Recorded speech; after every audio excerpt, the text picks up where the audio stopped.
Your discipline is too loud. Your focus requires too much effort. You are trying to force concentration through willpower, through struggle, through white-knuckling your way through distractions. That method is obsolete. It is unsustainable, and it is why you keep failing. This book is not about trying harder. It is about engineering a silent system within you that operates below the level of conscious effort. We are deactivating the struggling civilian mind and activating the stealth focus engine. This is the built-in, quiet discipline that special operatives, elite athletes, and top performers don't talk about. It doesn't fight distractions. It simply doesn't register them. Your era of effortful striving ends now.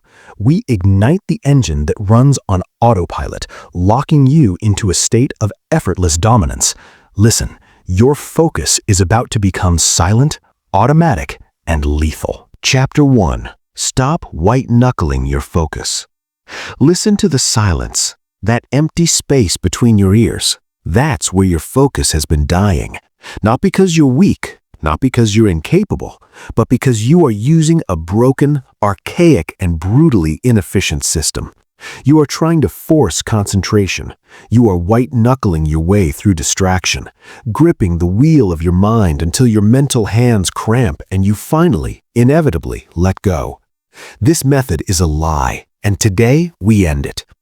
I want you to visualize your current discipline. See yourself. You're grinding your teeth. You're setting timers. You're giving yourself pep talks. Just focus. Just concentrate. Don't look at your phone. You are the prison guard and the inmate, locked in a perpetual, exhausting standoff. This isn't discipline. This is civil war.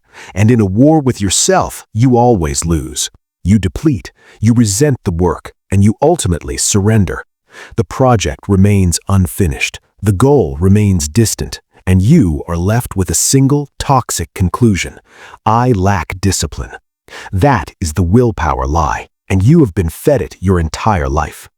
Society sells you this story, that achievement is born of struggle, that to be disciplined is to fight yourself every single day, that the person with the best focus has the strongest will, the toughest gut, the most stamina for internal conflict.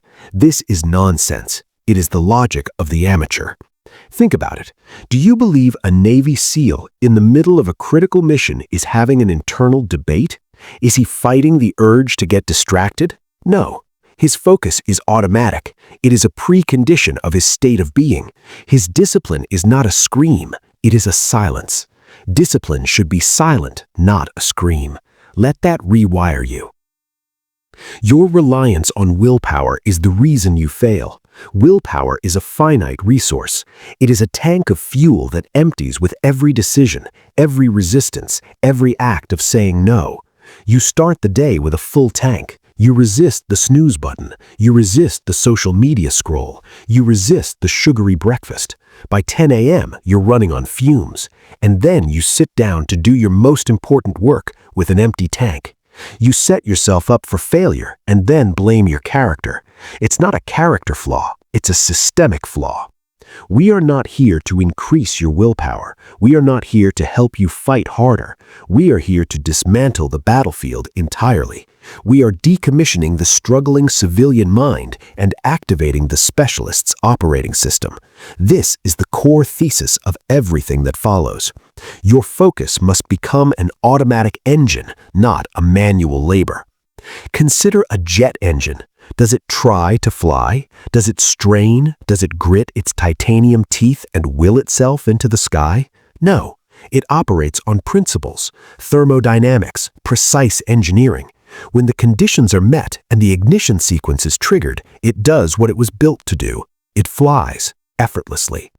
Your mind is no different. You have been given a jet engine, but you've been trying to flap your arms. You have a stealth focus engine built into your neurology. You have just never been shown the ignition switch. Your entire relationship with work, with goals, with discipline is about to change. You are no longer a laborer in the field of your own mind, sweating and straining. You are the engineer in the control room. Your job is not to lift the weight. Your job is to design the pulley system that lifts it for you. This is the monumental shift. Stop identifying as the one who struggles. Start identifying as the one who builds the system that makes struggle obsolete. So we arrive at your first command, your only instruction from this point forward. It is simple, but it requires you to surrender an old identity. Ready? You are hereby ordered to cease all trying to focus. Stop it completely. Anytime you feel that familiar tension, that internal grunt of effort, you will stop, you will pause, and you will understand. That feeling is the signal that you are using the wrong system. That feeling is the death rattle of the willpower method. Your task is no longer to focus. Your task is to discover and activate the pre-existing system. Your task is to switch the channel. When you sit down to work, you will not get ready. You will not psych yourself up. You will execute a protocol. You will engage stealth. The struggle is not part of the process. The struggle is the indicator that you have not yet engaged the correct process. From now on, effortful focus is assigned to stop, not assigned to push harder. This is the foundation. The white-knuckling ends now. The internal civil war is over. You are not signing a peace treaty. You are disbanding the armies. The noise stops here. In the silence that follows, we will find the quiet hum of an engine that has been waiting to run. Chapter 2. The Stealth Engine, Your Hidden Neural Circuit. You've stood down the struggling self. Now we move from philosophy to biology, from metaphor to mechanism. We are going to locate the exact machinery. We are going to find the ignition for the engine you just stopped drowning out. Your brain is not a mystery. It is not a magical black box. It is a network of circuits, of pathways, of predictable states. For decades, you've been told focus is about paying attention. That phrase is useless. It's like telling a pilot to make the plane fly. We need the specific controls. Neuroscience gives us those controls. Your brain has two primary operational states relevant to us: the default mode network and the task positive network. The default mode network is your brain's idle state. This is the chatter, the background noise, the mental radio station that plays a constant stream of what if and remember when and I should really.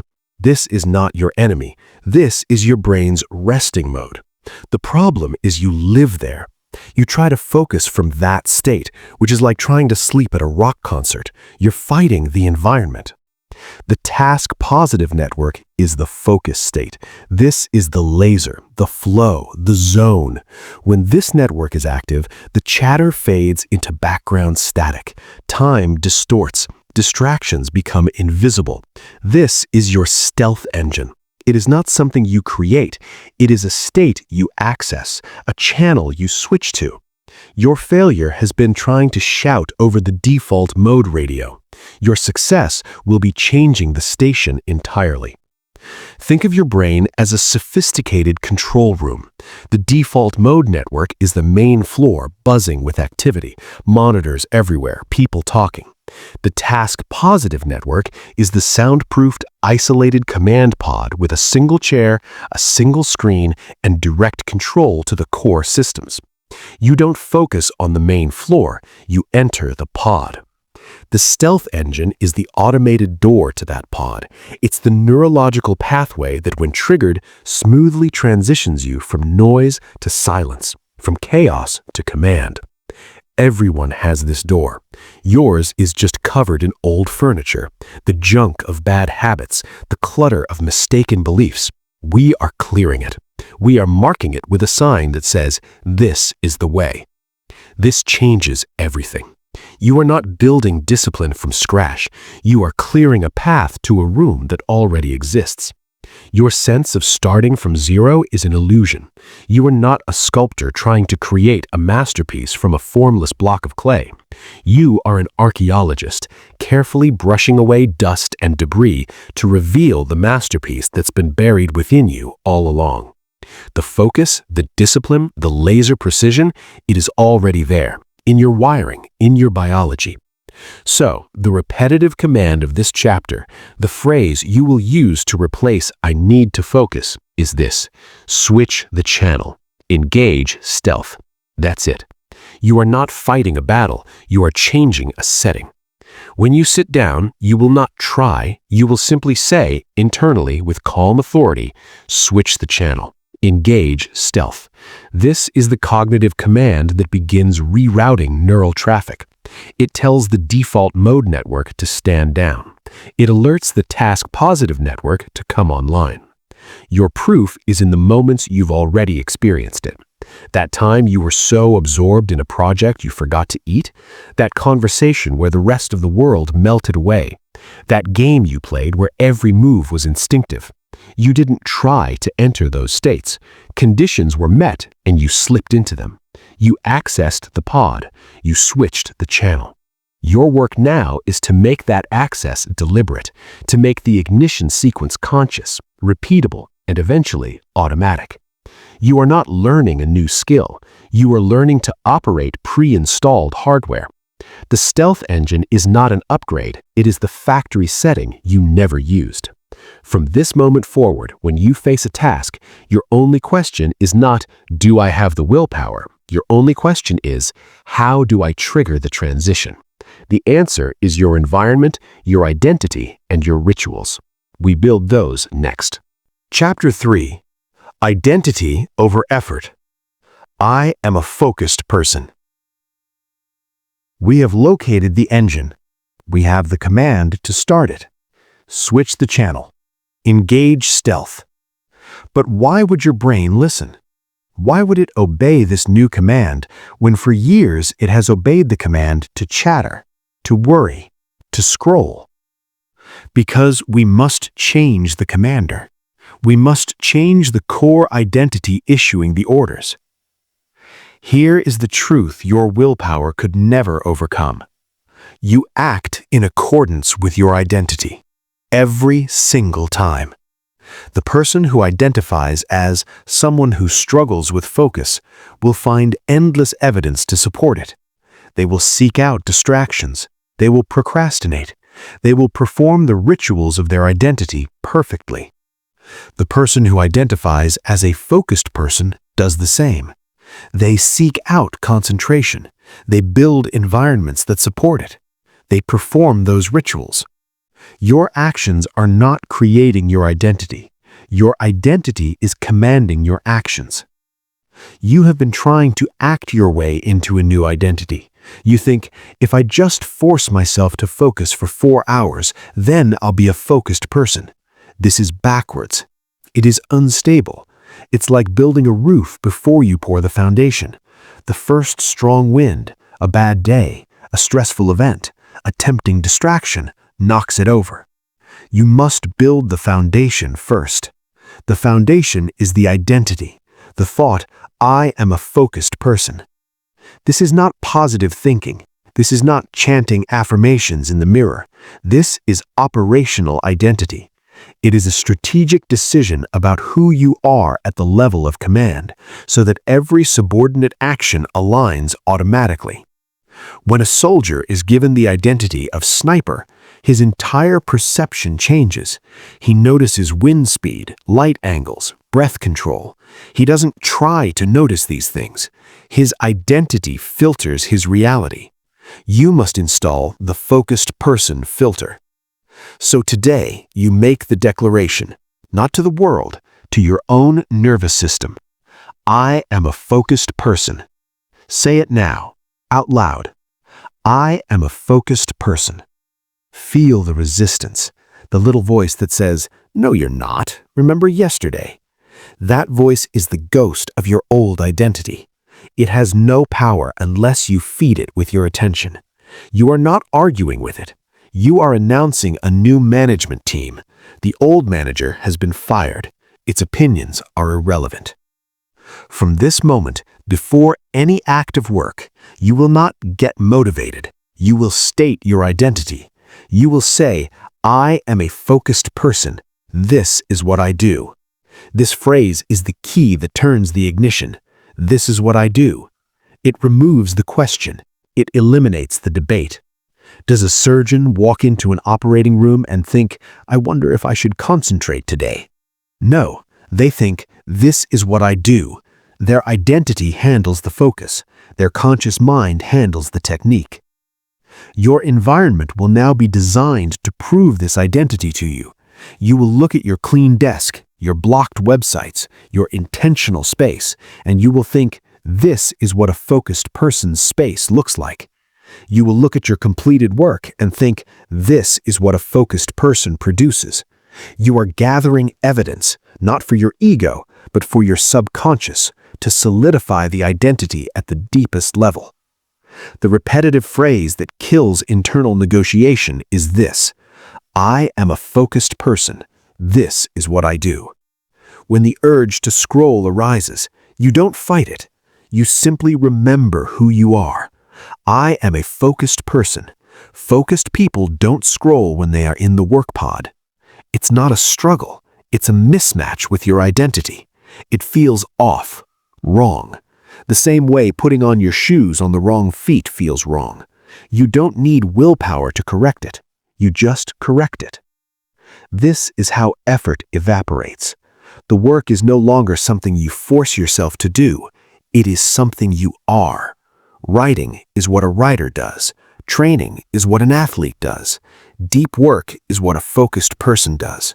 You don't need their permission. You don't need to feel like it. You need only to remember what you are, and then act accordingly. Your identity is the silent governor on the stealth engine. It sets the parameters. It allows the right commands and filters out the noise. With this foundation poured, we can now build the structure upon it. We can engineer the world around you to be a perfect mirror of this new identity. Chapter 4: The One-Room Lockdown. Environmental Engineering. Your identity is set. I am a focused person. Now we must make that truth undeniable to your senses. We must build a world where being distracted is harder than being focused, where the path of least resistance leads directly into the zone. We do this not with willpower, but with environmental engineering. Your willpower is a backup system. Your primary system must be your surroundings. A stealth operator does not resist temptations. They eliminate the battlefield. They don't walk through a minefield carefully. They clear the mines before they ever step onto the field. Your environment is that minefield. Every notification is a mine. Every cluttered desk is a tripwire. Every open browser tab is an invitation to an ambush. Your job is not to navigate this field with skill. Your job is to call in an engineering core and flatten it. We begin with the one-room lockdown. You will designate one single sacred space for stealth focus. This is not a vague work area.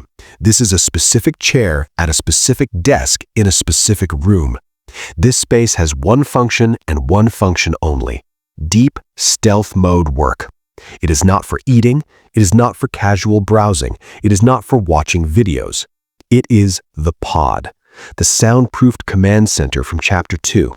Its very design must trigger your new identity. Here's the rule. In this one room, at this one desk, there's only the tool and the task. That's it. If your work is writing, there's the writing document and a notepad. If your work is coding, there is the code editor. If your work is designing, there's the design software. Everything else is physically removed. The phone is in another room, the tablet is off. The irrelevant books, the stray cables, the knickknacks, the maybe I'll need this items, gone. This is not minimalism for aesthetics. This is tactical reduction for cognitive clarity. Every object is a potential cognitive load. Every choice is a drain. We reduce the load to zero. Your environment must answer yes to this question. If a completely focused person from my field were to walk in here, would they nod in approval? Would they see a space designed for one thing? If not, you are not finished. You are still allowing the civilian world into your operator's pod. This extends to the digital environment. The one-room lockdown applies to your screen. Your computer desktop is clean. Your browser has one tab open. The applications not being used are closed. Your digital space is as pristine and intentional as your physical space. This is critical. A clean desk with a cluttered browser is like having a tidy living room with a screaming party in the closet. The noise will leak out. The principle behind this is the rule of single point entry. Any secure facility has one main door, one checkpoint. Your focus zone is a secure facility for your attention. It must have one door. That door is your 90-second ignition sequence, which we will build in Chapter 6. You do not wander into this space. You enter through the protocol. You do not just check something quickly. You enter with intent, or you do not enter at all. By engineering this environment, you achieve the ultimate goal. You make the right action the easiest action. You don't need to resist checking your phone because it would require you to physically get up, walk to another room, and retrieve it. The friction is on the side of distraction. The flow is on the side of focus. Your stealth engine doesn't have to fight. It just has to run. Your environment is now a co-conspirator in your success. It is no longer a neutral zone. It is an active participant pushing you toward your identity. When you sit in that chair, your body knows. Your mind knows. The silence of the space echoes the silence you are building within. The order of the space reflects the order you are commanding in your mind. Now we must install the filters to protect this engineered environment from the constant invasion of the outside world. Chapter 5. Become a filter, not a sponge. You have built your pod. Your one-room lockdown is in place, but the world is a relentless broadcaster of noise. Emails ping, messages buzz, notifications flash. People make requests. Ideas pop up. If you are not careful, you will turn your pristine command center into a busy air traffic control tower handling every incoming signal. This is the path back to noise. This is why you must master filtration. Most people are sponges. They absorb everything. All information, all requests, all inputs land with equal weight. Then they sit in their clean room and wonder why they can't focus. It's not a focus problem. It's an input problem. You cannot have a quiet output with a noisy input. Your mind will reflect whatever you feed it. If you feed it chaos, it will think chaotically. If you feed it clarity, it will think clearly.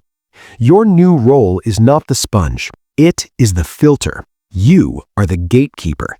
Nothing gets access to your attention, and especially not access to your pod, without your explicit permission. Permission is not granted by default. It is earned by the input proving it serves your priority mission. This is not rude. This is professional. This is how every high-value individual operates. They guard their attention with lethal prejudice. Implement the filter protocol. Before any piece of information, any request, any potential distraction crosses the threshold of your eyes or ears, you ask the gatekeeper question. Does this serve my priority mission right now? If the answer is not an immediate, unambiguous yes, then the filter engages. The email is not opened. The notification is not acknowledged. The thought is captured in the not now ledger, which we'll build in Chapter 8. The conversation is deferred. The filter says, access denied. This requires ruthless system changes.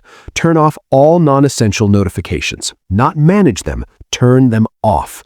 Sound, banner, badge, off. Your phone is a tool for your convenience, not a leash for the world's convenience. Schedule specific times to check email and messages, perhaps twice a day. This is not neglecting people. This is respecting your focus so much that you give people your full attention when you do engage, rather than your fractured, partial attention all day long. Create a not-to-do list. This is as important as your to-do list. On it, write the things your filter protocol automatically rejects. Do not check email first thing in the morning. Do not take unscheduled calls. Do not open a browser without a specific purpose. This list defines the boundaries of your focus. It makes filtration automatic. The repetitive phrase of this chapter is, inputs shape outputs. Guard your inputs with lethal prejudice. You will say this when you feel the pull to check, to scroll, to see what's happening. What's happening is irrelevant unless it serves the mission. The news cycle, social media drama, office gossip, these are inputs that shape an anxious, scattered output. Your mission requires a calm, directed output. Therefore, those inputs are poison. The filter blocks the poison. By becoming a filter, you achieve a profound shift. You are no longer reactive. You are selective. The world's chaos continues, but it continues outside the walls of your pod. It does not get a vote in your day. You are not ignoring the world. You are engaging with it on your terms, at your chosen times, from a position of strength and clarity, not from a position of reflexive reaction. Your attention is the most valuable currency you possess. Every time you give it away, you make a withdrawal from your cognitive bank account. The filter protocol is your wealth management strategy. It ensures you only invest your attention in assets that yield a return for your core mission. Everything else is a liability. Cut it off. With your environment engineered and your filters installed, you now need the ritual to transition into this protected state. You need the deliberate, repeatable sequence that tells your brain the pod is active, stealth mode is engaged. Chapter 6. The 90-second ignition sequence.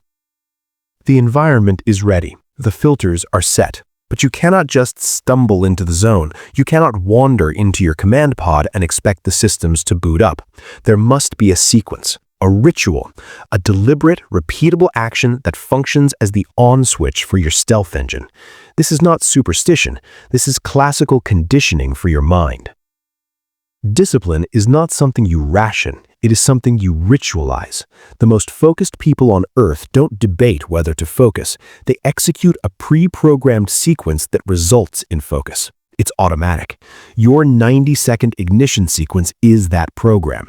It is the series of physical and mental actions that always, without exception, precede stealth mode work. Here is how you build it. You will design a sequence that takes roughly 90 seconds and incorporates 3 elements. Physical, 30 seconds. This is a bodily signal. It could be pouring a glass of water and placing it on the desk. It could be adjusting your chair to a specific height. It could be doing 3 slow, deliberate breaths. It must be a tangible, repeatable action you only do when igniting stealth focus. Second, environmental. 30 seconds. This is preparing your pod. Close all irrelevant computer applications. Open only the one document or program you need. Clear your physical desk of any stray item. Put your phone in its designated out-of-room location. This is you securing the perimeter. Third, mental. 30 seconds. This is the cognitive command. You state your identity. I am a focused person. This is what I do. Then you speak the command, switch the channel, engage stealth. Then you define the single objective for this focus session. For the next 90 minutes, I am writing 1,000 words on Chapter 7. Be specific. One target. This 90-second sequence is non-negotiable. No deep work without the sequence. The sequence is not preparation for the work. The sequence is the beginning of the work. By the time you complete it, your brain has received a cascade of signals. The body is ready. The environment is secure. The identity is declared. The command is given. The target is locked. The stealth engine has no choice but to engage. This works because of neurological priming. You are creating a trigger and a response. The trigger is the sequence of actions. The response is the focused state. After repeating this 50 times, 100 times, the connection becomes ironclad. The first physical action, pouring that glass of water, will begin to quiet the default mode network. Your brain will know what comes next. It will start the shift before you even finish the sequence. The ritual itself becomes the focus. Your ignition sequence is your personal launch code. It is meaningless to anyone else, but to your nervous system, it is the definitive command to transition from civilian to operator. It takes the guesswork out. It removes the "how do I start" question that kills so much momentum. You don't start the work, you execute the sequence, and the work begins automatically. From this day forward, when you approach your pod, you are not going to work. You are initiating the ignition sequence. This reframes everything. It's not a chore, it's a launch. It's not a burden, it's a countdown. The repetitive phrase is, the sequence is the switch. The focus doesn't come from you, it comes from the sequence you built. You are the operator of the system, not the fuel. With the sequence established, you have solved the problem of starting. Now we must solve the problem of sustaining. We must ensure that once the stealth engine is humming, nothing can shut it down. We must leverage physics, not just psychology. Chapter 7. Momentum over motivation. The flywheel effect. The engine is ignited. You are in the pod, channel switched, filters on. But an engine at idle can still stall. A single doubt, a moment of resistance, a thought of "this is hard" can throw a wrench into the gears. We prevent this by understanding a fundamental law, not of psychology, but of physics. Newton's first law: an object in motion stays in motion. Your focus is that object. Your job is not to constantly push it. Your job is to overcome initial inertia and then let momentum carry you. The amateur waits for motivation. They wait to feel like it. They search for the spark. This is a trap. Motivation is a fickle ghost. It appears when it wants and leaves without notice. Basing your performance on motivation is like building your house on a cloud. The professional does not wait for motivation. The professional understands momentum. They know the hardest part is the very beginning, the first push, the initial break from inertia. After that, the flywheel spins and effort decreases exponentially. This is the flywheel effect. Imagine a massive, heavy flywheel. To get it spinning, you must push with all your might. For 1 turn, 2 turns, it's brutally hard. But with each successive push, it gets easier. The momentum builds. By the 10th turn, you're adding only a tiny nudge, and the wheel is spinning with tremendous self-sustaining force. Your focus is that flywheel. Your ignition sequence is the first mighty heave. The next few minutes are the second push. Then, if you don't stop, momentum takes over. Your strategic weapon against early resistance is the 2-minute coup. Here is the rule. When you feel resistance to starting a task, even after your ignition sequence, you do not commit to finishing it. You do not commit to an hour. You commit to 2 minutes. Just 2. Anyone can do anything for 2 minutes. Tell yourself, I will work on this for only 120 seconds. Then I can stop. This is the tactical trick that disarms resistance.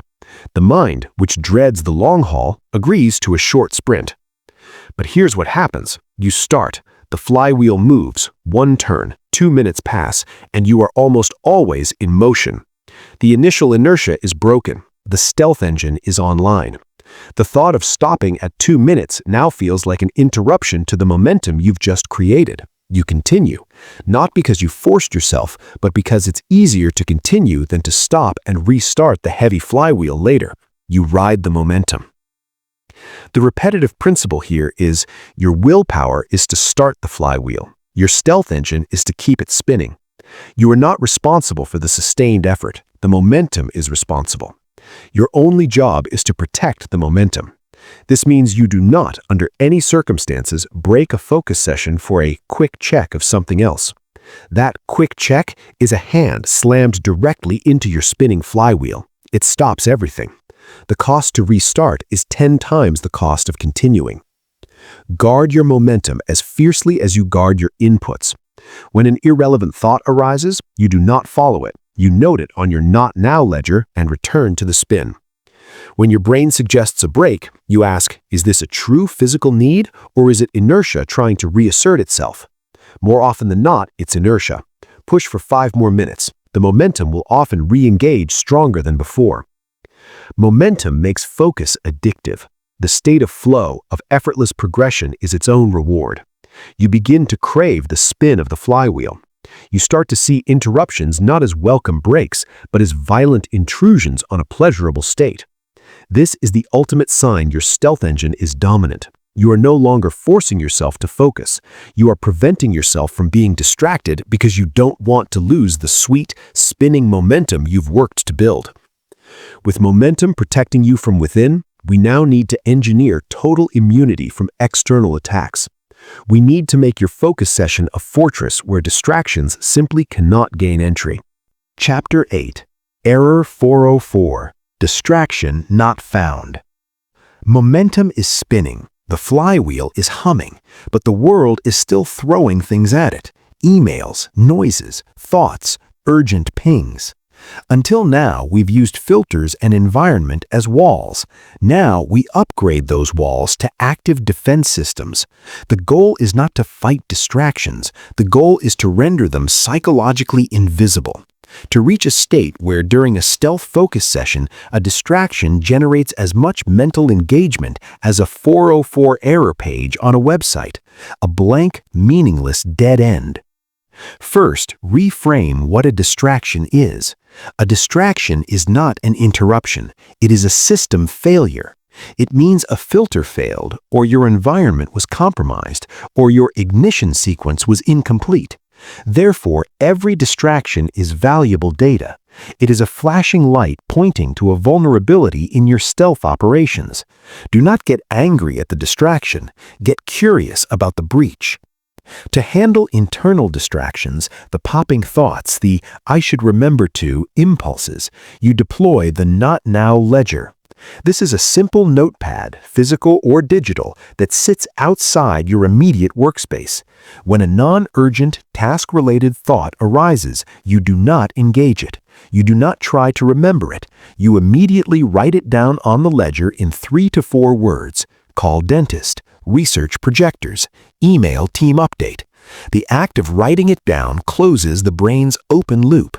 The mind can let it go because it knows the thought is captured in a trusted system. Then you instantly return to your work.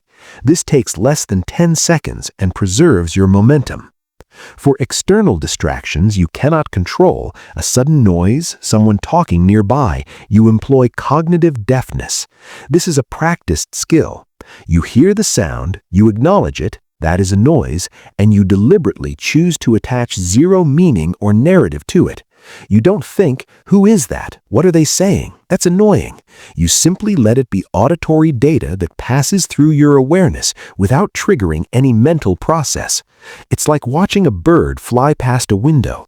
You see it, and you return to your work. It is irrelevant. The repetitive phrase for this chapter is not a distraction, a system check. When something pulls your attention, you say this. It turns an annoyance into a diagnostic tool. It keeps you in the operator's mindset. After your focus session, you review the breaches. Did a thought keep coming up? Maybe it needs to be scheduled. Did a notification get through? The filter needs strengthening. The ultimate aim is the 404 state. In this state, your brain is so deeply tuned to the task-positive network that irrelevant stimuli fail to trigger a context switch. They are processed by your senses but do not register in your conscious workspace. It's not that you don't hear the noise, it's that your brain labels it non-essential and does not bring it to your attention. This is the pinnacle of stealth focus. The world is happening, but you are in a silent bubble within it. Achieving moments of the 404 state is how you know your engine is working. It feels like time has disappeared. The work is flowing. You look up and an hour has passed in what felt like 10 minutes. There is no memory of distraction because there was no conscious experience of it. This is effortless dominance. This is the stealth engine at full throttle. When you operate at this level, you aren't just working, you're compounding your most valuable asset, your unbroken attention. And compounding the tension, like compounding interest, creates exponential returns. Chapter 9. The Focus Dividend. Compounding Attention. You are now operating the system. The engine is running. Momentum is sustained. Distractions are errors. Now we look at the output, not just the completed task, but the meta skill you are building. Every minute spent in stealth focus is not an expenditure, it is an investment. It pays a dividend. This chapter is about recognizing and tracking that dividend so your brain learns to crave the state of focus for its own immense rewards. Treat your focused attention as capital. Just like financial capital, attention capital can be spent or invested. Scattered, reactive, multitasking work is spending your capital on depreciating assets. It's gone with little to show. Stealth focus is investing your capital in a high-yield compound interest account. The return is not linear, it's exponential. 1 hour of stealth focus can produce the output of 4 or 5 hours of fractured civilian work. This is the focus dividend. You must measure this. What gets measured gets managed, and what gets managed gets optimized. Your metric is quality units produced, not hours at desk, not tasks crossed off. Quality units. For a writer, it's polished words. For a coder, it's functional lines of code. For a strategist, it's clear decisions made. Track it. At the end of a stealth focus session, note your output. Wrote 1,500 words, solved 3 core architectural problems, planned the entire quarter. Over time, you will see your output per focus session increase, not because you're working harder, but because your stealth engine is becoming more efficient. The ignition is faster, the momentum builds quicker, the 404 state lasts longer. This is the compounding effect. Your skill at focusing improves your focus, which improves your skill. It's a virtuous, self-reinforcing loop. The dividend is paid in 3 currencies. Time. You reclaim hours of your week previously lost to context switching and fog. Clarity. Decisions become easier because your mind isn't cluttered with unresolved open loops. Velocity. Projects move with startling speed because you are applying sustained force in a single direction rather than sporadic force in a dozen. This is how you build trust in the system. You no longer need to believe in the philosophy. You have the data. You see the dividend hit your account after every focused session. This makes choosing stealth focus over distraction an obvious economic decision, not a difficult moral one. Would you rather have $1 now, the dopamine hit of a notification, or $100 in an hour, the deep satisfaction and tangible progress of a finished work block? The system makes the $100 feel real and attainable. The repetitive phrase here is, invest the attention, collect the dividend. This is your mantra when choosing to start a session. You are not doing work, you are making a savvy investment with a guaranteed high return. This frames discipline as wealth building, not sacrifice. When your brain fully internalizes this, when it knows from repeated evidence that deep focus leads to disproportionate rewards, it will start to seek out the state automatically. The ignition sequence becomes something you want to do, not something you have to do. You crave the silence, the flow, the dividend. This is the final piece, transitioning from using a system to living as the system. Chapter 10. The Silent Protocol, Living in Stealth Mode. We have reached the final upgrade. Stealth focus is no longer a tool you use for specific tasks. It is the default protocol for how you engage with the world. It is not something you do, it is something you are. This chapter is about integration, about making the operator's mindset your permanent residence. The amateur practices focus. The professional lives in focus. The difference is everything. It's the difference between a soldier who puts on body armor for a mission and a knight who lives in his armor. The armor becomes part of him. Its weight, its protection, its limitation of movement is his new normal. Your stealth focus is your cognitive armor. You are now putting it on, and you will not be taking it off. This means the principles apply everywhere, not just at your desk. The silent protocol governs conversations. You listen with full attention, filtering out your own internal chatter to truly hear. It governs reading. You absorb a book with single-pointed concentration, not skimming while half your mind is elsewhere. It governs your downtime. You truly rest without the phantom itch to check. You are fully in one mode at a time. Stealth work, stealth rest, stealth conversation. You are now operating on a different timescale. The civilian world operates in frantic, reactive minutes. You operate in deliberate, composed hours.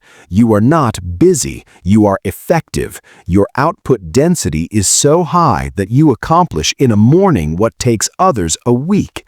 This creates space, calm, a profound sense of agency. You are no longer at the mercy of the day's chaos. You impose your structure upon the day. Your final upgrade is stealth maintenance. Once a week, you will conduct a 15-minute review. You will ask, is my one-room lockdown pristine or has clutter crept in? Are my filters, notifications, email checks still airtight or have I made exceptions? Is my 90-second ignition sequence still potent or has it become rote? What was my highest yield focus dividend this week? This maintenance ensures the system runs itself. You are no longer the laborer, nor even just the engineer. You are the quiet architect who checks the blueprints.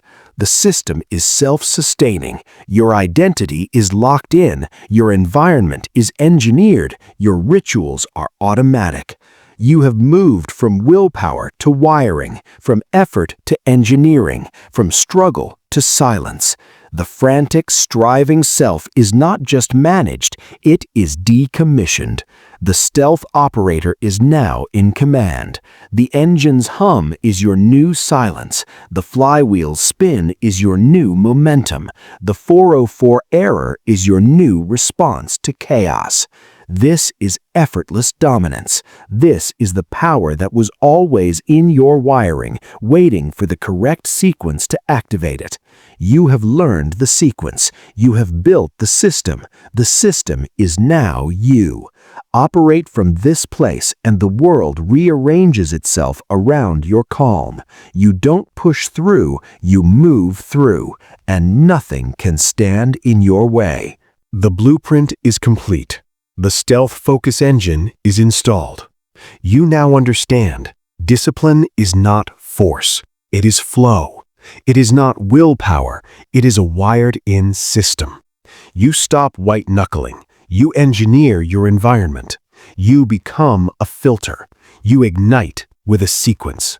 You build flywheel momentum. You render distractions irrelevant. You collect the compounding dividend. And you live the silent protocol. From this moment, your focus is invisible. It is automatic. It is your new default. The struggling, effortful self is decommissioned. The stealth operator is active. Your first mission is clear. Implement the one-room lockdown within the next 48 hours.